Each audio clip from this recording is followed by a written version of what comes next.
গণেশ চতুর্থীর মহত্ব। ভগবান গণেশকে হিন্দু ধর্মে বিঘ্নহর্তা বা বাধা দূরকারী, বুদ্ধির দেবতা ও সিদ্ধিদাতা বলা হয়। তার জন্মদিনেই পালিত হয় গণেশ চতুর্থী। এই উৎসবের মহত্ব অনেক দিক থেকে গুরুত্বপূর্ণ। ১. বিঘ্নহর্তা পূজা। জীবনের সকল বাধা, দুঃখ ও সমস্যাকে দূর করেন ভগবান গণেশ। তাই নতুন কাজ, শিক্ষা, ব্যবসা বা যাত্রা শুরুর আগে তাকে স্মরণ করা হয়। ২. বুদ্ধি ও জ্ঞানের দাতা।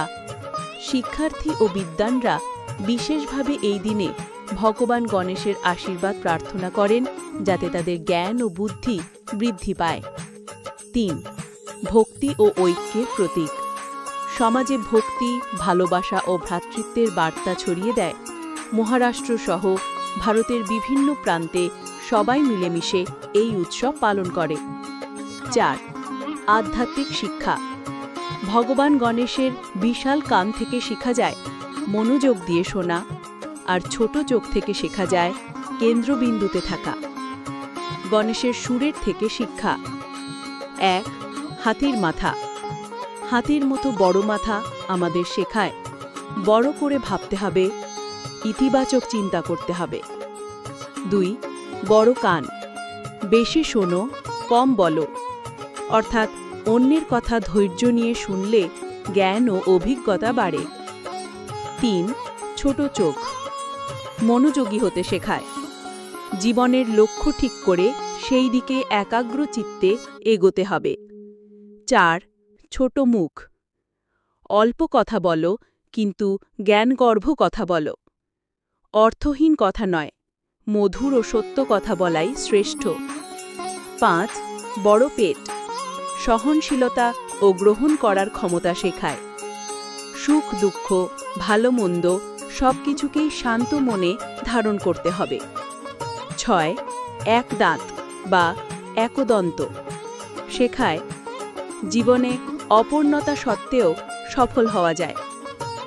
অপ্রয়োজনীয় জিনিস ছেড়ে দিয়ে প্রয়োজনীয় জিনিস আঁকড়ে ধরতে হবে। ৭. চার হাত। এক হাতে আশীর্বাদ, দয়া ও সুরক্ষা দান। এক হাতে মোদক, পরিশ্রমের পর মিষ্টি ফল। এক হাতে কুঠার, অহংকার ও আসক্তি দূর করা। এক হাতে পাশা বা দড়ি, ভক্তিকে সঠিক পথে টেনে আনা। ৮. উঁচু গদি, মাউস বা ইঁদুর বাহন। শেখায় অহংকারকে দমন করার শিক্ষা। ছোট্ট ইঁদুরও যদি গণেশের বাহন হতে পারে, তবে বোঝা যায় জীবনে ছোট কেউ নয়। ৫. শুদ্ধতা ও পবিত্রতার বার্তা। ভক্তরা বাড়ি পরিষ্কার রাখেন, ভোগ নিবেদন করেন এবং ভক্তি সহকারে পূজা করেন। এর মাধ্যমে অন্তরের অশুদ্ধতা দূর হয়। ৬. সামাজিক দিক।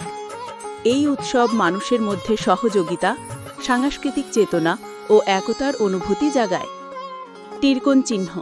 সংক্ষেপে বলা যায়, গণেশ চতুর্থীর মহত্ব হল ভক্তি, বিশ্বাস, একতা ও জীবনের বাধা দূর করে শুভ সূচনা করা। ফুলের চিহ্ন।